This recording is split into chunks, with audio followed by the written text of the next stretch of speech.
এবার শর্তই কি দীপিকার কাল হলো?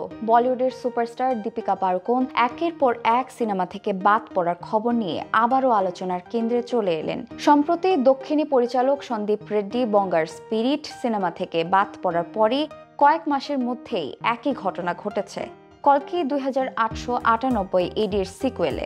এই ঘটনার পর প্রশ্ন উঠেছে, তাহলে সিকুয়েলে দীপিকার চরিত্রে কে অভিনয় করবেন?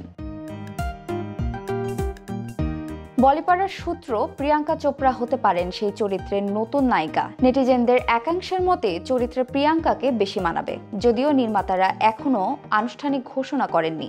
জানা গেছে দীপিকা স্পিরিট সিনেমায় প্রায় 20 দিন শুটিং সম্পন্ন করেছিলেন। কাজ শুরুর পরই ঝামেলা দেখা দেয়। প্রযোজনা সংস্থার ঘনিষ্ঠ সূত্র জানিয়েছে, অভিনেত্রী শুটিং চলাকালীন পারিশ্রমিক 25% বাড়ানোর দাবি তোলেন এবং দৈনিক 7 থেকে 8 ঘন্টার বেশি কাজ না করার শর্ত দেন।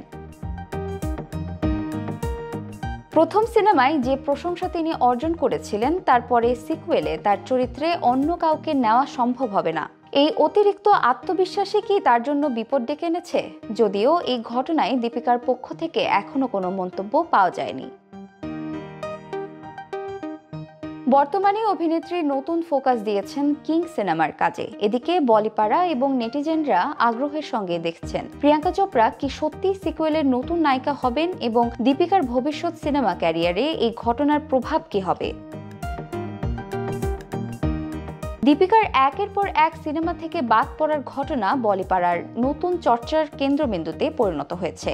এ নিয়ে চলছে নেটিজেনদের মতামত ও আলোচনা, যেখানে কেউ দোষারোপ করছেন অভিনেত্রীর শর্তের ওপর, কেউ আবার নায়িকার পেশাদারিত্ব ও পরিশ্রমের মূল্যায়ন করছেন। চলচ্চিত্র প্রেমীদের দৃষ্টি এখন পুরোপুরি সিকুয়েল প্রজেক্ট এবং দীপিকার পরবর্তী সিদ্ধান্তের দিকে।